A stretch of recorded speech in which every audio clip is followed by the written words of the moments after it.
Hey everyone, Scott McFall here, brand director of Blacklist Games, and I'm here today to officially announce and preview an upcoming title from Blacklist Games, Boruto Naruto Next Generations, the board game. I'm joined by designers Jeff Fraser and Mitch Schroeder to take a sneak peek at what you can expect inside this exciting new game.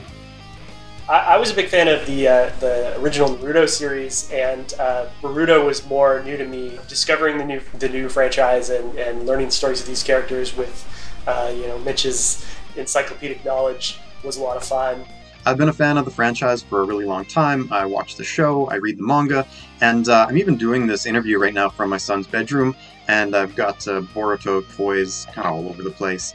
Boruto, the board game, is a co-op boss battler where 1 to 4 players are going to take on bosses from the Boruto franchise. So each player is going to have a hand of 7 different cards, 2 from a senior ninja and 5 from a junior ninja.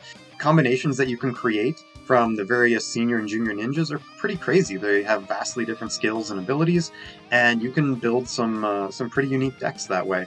For some of the smaller characters that maybe didn't warrant a deck of their own, we created an ally deck. So we made ally cards for each of these characters. There's a whole bunch of different allies in the game, and each game you're going to choose 3 different allies, and they just give a one-time use boost or perk to the ninjas to kind of help them with their mission.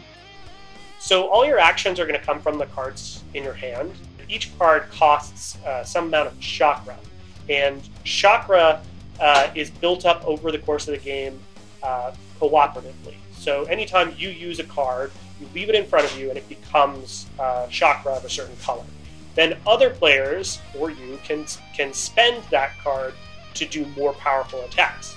So over the course of the game, you build up these cooperative combos and you really start to feel like a team of ninjas who are working together. So there are 5 different villains in this game, and each villain plays completely differently. So the strategies that players are going to have to use to defeat them is going to change from game to game. For example, there's one villain, Shin Uchiha, for fans of the show. He has a whole bunch of clones that pop up all over the board, and players are going to have to work really hard to keep these clones at bay, while also stopping Shin Uchiha from doing what he wants to do and defeating him, ultimately. So you definitely don't need to know everything about Boruto to play the game. It's just a fun game, really. If you like co-op games, if you like crisis management type games, you're going to like this one.